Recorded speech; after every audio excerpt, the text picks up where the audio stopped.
26 janvier 2026. Il reste exactement 10 jours. 10 jours avant le 5 février.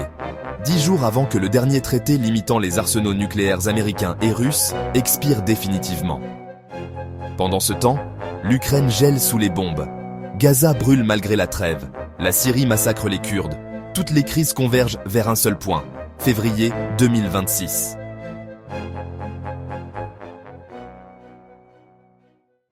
Commençons par le plus terrifiant, le traité New START, Strategic Arms Reduction Treaty, signé en 2010 entre Barack Obama et Dmitry Medvedev, renouvelé en 2021 par Biden et Poutine pour 5 ans. Ce traité limite les arsenaux nucléaires déployés, 1550 ogives stratégiques maximum par pays, 700 lanceurs, inspections mutuelles obligatoires, transparence sur les capacités. Le 5 février 2026, ce traité expire, et personne ne parle de le renouveler, ni Washington, ni Moscou. Le silence total. Qu'est-ce que ça signifie concrètement? Que dès le 6 février, les États-Unis et la Russie pourront déployer autant d'ogives nucléaires qu'ils le souhaitent, sans limite, sans inspection, sans transparence. Les deux pays possèdent chacun environ 5500 ogives nucléaires au total. Actuellement, seules 1550 sont déployées. Après le 5 février? Potentiellement toutes. Les analystes parlent d'une nouvelle course aux armements nucléaires. Mais ce n'est pas une course. C'est une chute libre vers l'apocalypse. Et le monde regarde ailleurs. Pendant que le traité nucléaire agonise, l'Ukraine subit l'un des hivers les plus meurtriers de la guerre. 26 janvier 2026. L'armée russe bombarde massivement la centrale thermique de Kherson. Cette centrale était la seule source de chaleur pour des dizaines de milliers d'habitants. Températures extérieures, moins 15 degrés.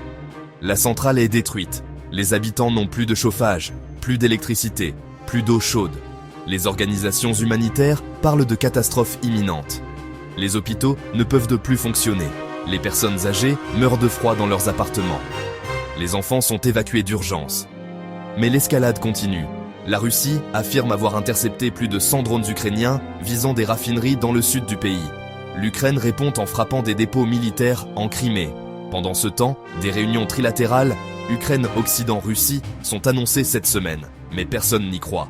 3 ans de guerre, des centaines de milliers de morts et aucune solution en vue. La guerre s'enlise, l'hiver tue, et le traité nucléaire qui pourrait empêcher l'escalade totale expire dans 10 jours. Maintenant, direction le Moyen-Orient. À Gaza, une trêve précaire tient depuis octobre 2025, mais elle est violée quotidiennement. Les deux camps s'accusent mutuellement. Israël mène des frappes ciblées qui tuent régulièrement des civils et des journalistes. Le Hamas tire sporadiquement des roquettes. La population vit dans la terreur permanente. Un plan américain phase 2 est annoncé. Un comité transitoire palestinien administrerait Gaza. Mais sur le terrain, c'est l'anarchie totale. Aucune autorité reconnue. Des milices partout, l'aide humanitaire bloquée. En Syrie, nouvelle offensive. Damas lance une opération militaire massive contre les zones kurdes au nord et nord-est.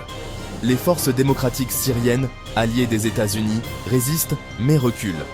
La Turquie soutient l'offensive de Damas contre les Kurdes. L'Iran aussi. La Russie ferme les yeux. Les États-Unis condamnent mollement mais ne bougent n'a dit pas. Résultat, les Kurdes, qui ont combattu Daesh pour l'Occident, sont abandonnés. Encore. Comme en 2019. Comme toujours. Le Moyen-Orient est un baril de poudre. Et Trump vient de jeter une allumette en bombardant le Venezuela et en menaçant l'Iran. Connectons maintenant tous les points. Février 2026 sera le mois le plus dangereux depuis la crise des missiles de Cuba en 1962. Le 5 février, le traité nucléaire expire. Plus de limites sur les arsenaux.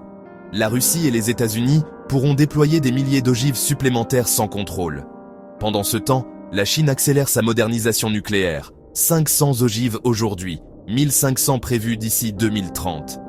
La Corée du Nord teste de nouveaux missiles intercontinentaux. Le Pakistan et l'Inde augmentent leurs stocks.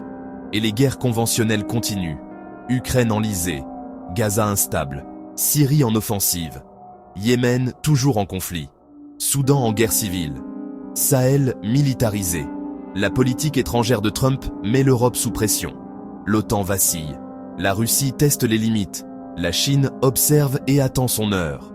Les analystes parlent de risques géopolitiques sans précédent. Les investisseurs retirent leurs capitaux des zones sensibles. Les États renforcent leur défense. Mais le grand public ne réalise pas. Les médias parlent de people, de scandales, de divertissement. Pendant ce temps, le monde glisse vers l'abîme. Février 2026. Expiration du traité nucléaire, guerres actives sur 3 continents, Donald Trump imprévisible avec le doigt sur le bouton nucléaire. La tempête parfaite. Il reste 10 jours. 10 jours avant que le dernier garde-fou disparaisse. 10 jours avant que rien ne limite plus les arsenaux nucléaires des 2 superpuissances. Le monde est distrait, mais l'histoire se souvient toujours des moments où nous aurions dû agir. Février 2026 en sera un. Partagez avant qu'il ne soit trop tard. Commentez.